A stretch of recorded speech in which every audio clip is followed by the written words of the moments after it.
भगवान ने आराध्य श्री ठाकुर जी ने गोवर्धन का पूजन करवाया। उसके बाद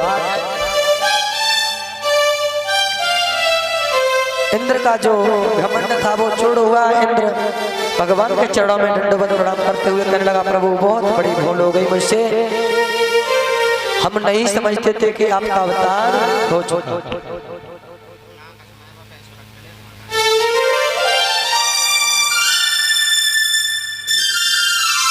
उसके बाद भगवान कन्हैया ने ब्रज में अनन्य लीलाएं की।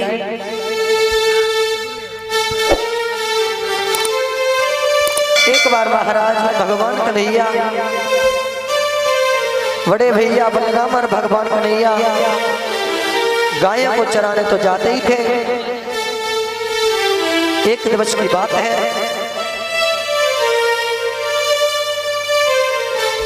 अब इसमें प्रमाण दो प्रमाण है। एक मुख्य रूप से भागवत का प्रमाण है, वो भी आपको बताएंगे, और जो आप एक प्रमाण सुन चुके हैं उसे भी थोड़ा हम संक्षेप में दर्शाएंगे। अच्छी बात नहीं तो आप कह रही कहाँ से एक नया सा अभिजुका डाल दिया। जो भागवत जी का प्रमाण है वो भी सुने, और जो आपके चल रहा है वो भी सुने। जब भगवान कन्हैया को बहुत दिन हो गए लीला करते करते,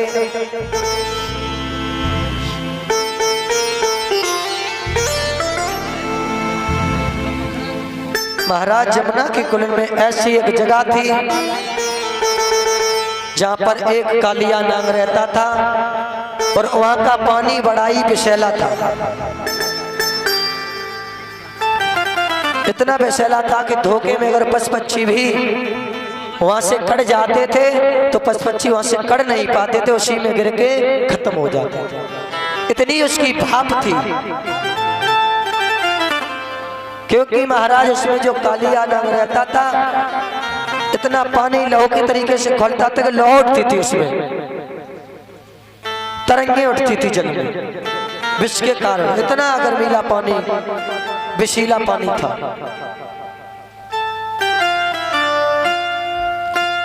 तो महाराज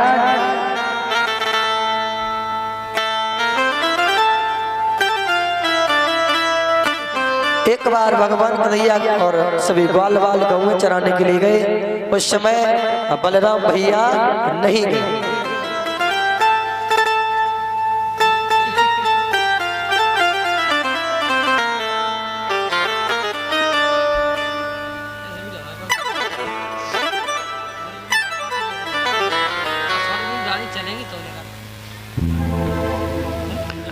जब भगवान कन्हैया गाँव में चराने के लिए ग्वाल वाल साथ में गए तो धीरे धीरे खेलते खेलते इन्हें वहां पर दोपहर हो गए।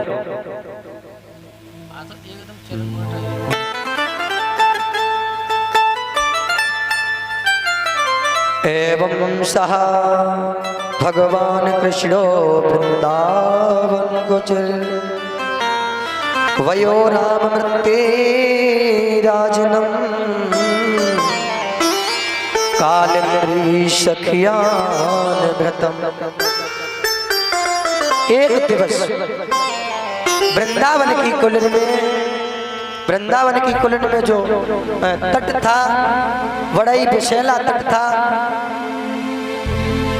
वह कालियावन रहता था। उसी के चारों तरफ ग्वाल वाल अपनी भेड़ बकरी जो भी इत्यादि गाँव में चराते थे, लेकिन उधर नहीं जाने देते थे। एक दिन महाराज सभी ग्वाल वाल खेल में लग गए। खेलते खेलते जब प्यास लगी तो धोखे से जाकर के पानी पी लिया।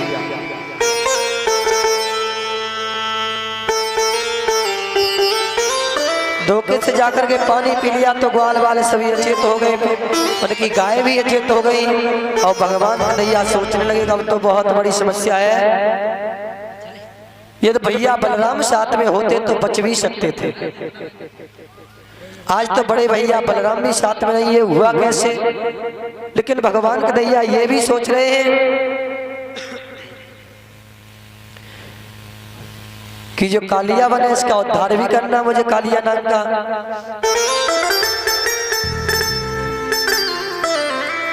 तो भगवान कन्हैया ऊंचे कदम पर पहुंचे, अपनी कमर में मोछे का फेंटा बांध लिया और देखा कि उस सरोवर में कालिया नाग है। भगवान कन्हैया ने वहीं से ऊंचे कदम के पेड़ से छलांग मारी और उस सरोवर में कूदे। जैसे ही सरोवर में कूदे तो फिसला पानी बहुत ऊपर आया, लेकिन भगवान कन्हैया नीचे जाते रहे। जब नीचे गए, रानियों ने देखा नाग सो रहा था। रानियों ने देखा बहुत रोका रे, ये छोटा सा ग्वाल वाल कहाँ से आ गया। और हमारे महाराज अगर जाग गए और जान लिया तो तुम्हें वो अभी जला के भस्म कर देंगे। भगवान कन्हैया कहने लगे, हे नागनियों, तुम अपने पति को जगाओ अभी। अरे हम जानते थे तुम यहाँ पर रह करके बहुत घोर आतंक काटते, तुम्हारे अंदर इतना जहर है कि हमारे सभी ग्वाल वाल और पशु पक्षी यहाँ परेशान रहते हैं। आज तुम्हारे पति को और तुम्हें यहाँ से छोड़कर जाना होगा।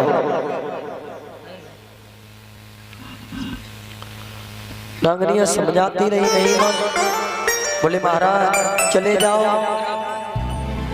अगर हमारे पतिदेव के चक्कर में फंस गए तो 1 घंटा के लिए नहीं हो।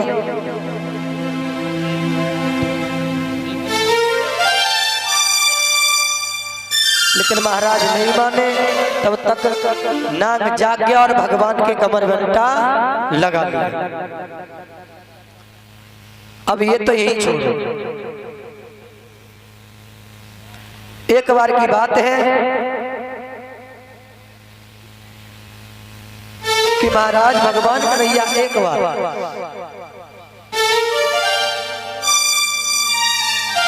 जमुना जी के तट पर गेंद खेलने के लिए आए। जो आपके जो चल रहे हैं संतों के मुखारबिन से यही है कि एक बार भगवान कन्हैया जमुना जी के तट पर गेंद खेलने के लिए आए। चारों तरफ ग्वाल वाल खड़े हो गए। बोले कहाँ गेंद खेले? बोले चलो आज जमुना जी के तट पर खेलेंगे। मदमोहन, श्रीदामा, मनसुका इत्यादि सभी ग्वाल वाल एकत्रित होकर के और गेंद खेलने के लिए श्री यमुना जी की कुंडल में गए।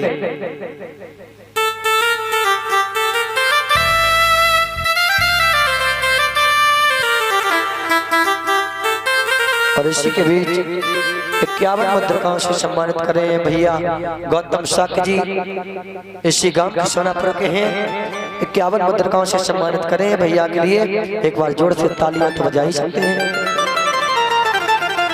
अपने खून पसीने की कमाई भैया भागवत जी में जो अर्पण कर रहे हैं श्री ठाकुर जी थे, और माँ लक्ष्मी से ये कामना करेंगे भैया के हाथ हमेशा हमेशा के लिए यूं ही धर्म के क्षेत्र, यूं ही धर्म के मार्ग पर बढ़ती रहे।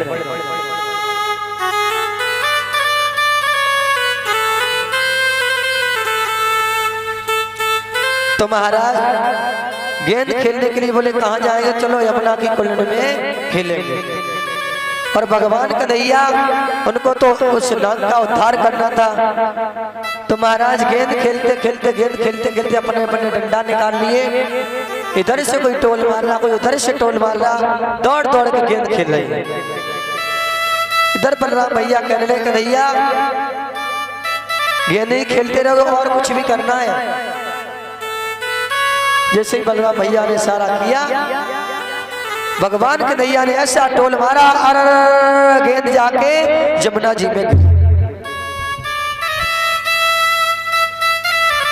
जब जाके जमुना जी में गिरी, अब तो ग्वाल वाल सब कहने लगे कि कन्हैया हम जब ही तुझसे बोल रहे थे कि हम अपनी गेंद नहीं देंगे, मेरी गेंद बहुत दूर से आई हुई थी, तुझे हम अपनी गेंद नहीं देंगे, लेकिन तूने नहीं मानी और हम कुछ नहीं जानते, मुझे यही गेंद चाहिए।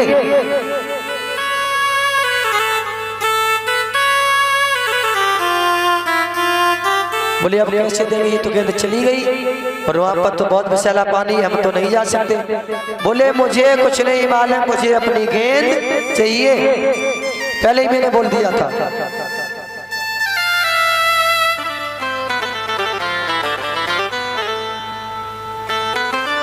और इसी के बीच हमारे भैया, बड़े भैया गुलशन साहब खिसौनापुर के रहने वाले हैं, इसी गांव के।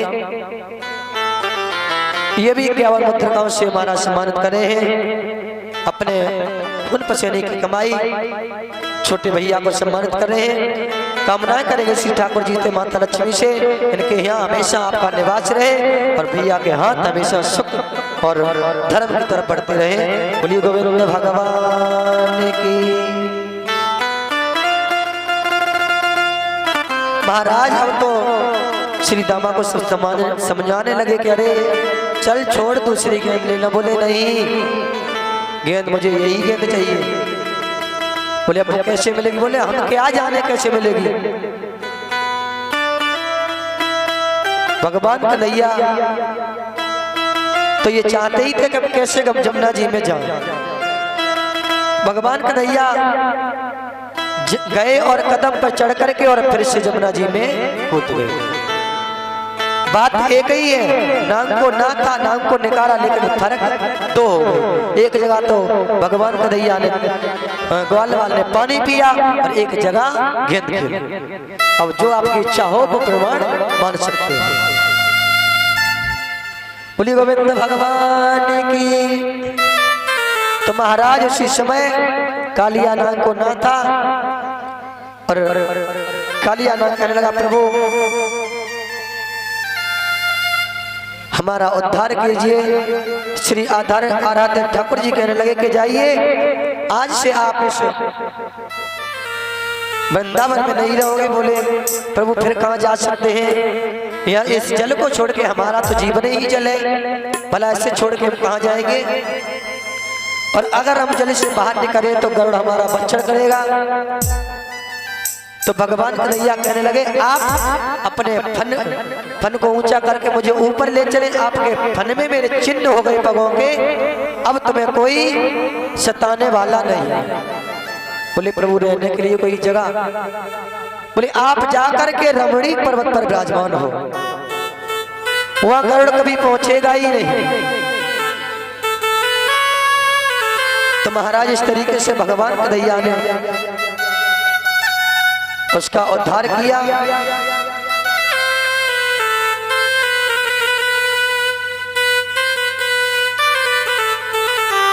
एक दिवस की बात है कि अनन्य प्रकार के भगवान कन्हैया जब लीला संग्रह करते रहते थे ब्रज में, तो गोपिकाओं के हृदय में भगवान कन्हैया के लिए बहुत बड़ा प्रेम जुड़ गया। यहाँ तक कि गोपी और ग्वाल जब तक भगवान कन्हैया के दर्शन नहीं कर लेते थे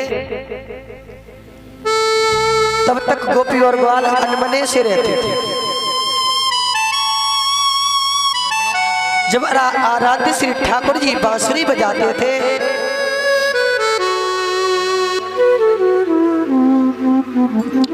तो महाराज जौन सी गोपी जैसा श्रृंगार कर रही है वैसा ही वहां पर छोड़ के और चली जाती थी।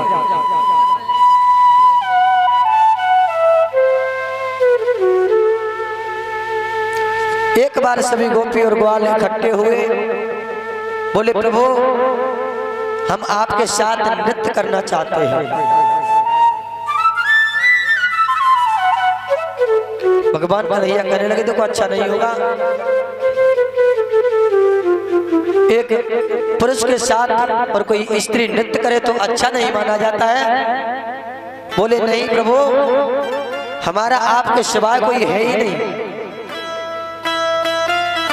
बोले देवी ऐसा अच्छा नहीं होगा। तो ज्यादा जब जिद ठानी, बोले महाराज तो करेंगे ही करेंगे। कन्हैया कहने लगे गोपिकाएं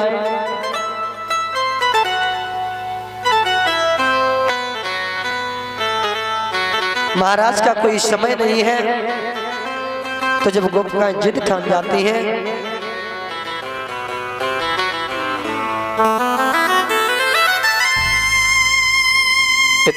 भागवतो कृत्वा वचनं महाराष्ट्र, बहुत प्रकार से समझाया लेकिन गोपियां नहीं मान रही है। तो प्रभु ने जमुना जी के किनारे पर एक बहुत सुंदर माया रूपी जगह बनाई और महाराज के लिए आराध्य श्री ठाकुर जी तैयार होते हैं। इधर महाराज जब प्रभु ने रात में महाराज रचा तो सभी गोपी और ग्वाल सभी गोपिकाएं पहुंची। जब गोपिकाएं पहुंची बंसी की धुन सुन के आधी रात के समय भगवान ने बहुत मना किया, गोपिकाएं नहीं मानी। जैसे गोपिकाएं पहुंची भगवान ने आदर सत्कार किया। महाभागो गोपिकाएं स्वागतम, महाभागो गोपिकाएं स्वागतम कृष्ण। हे गोपी, आप जो आधी रात में हमारे पास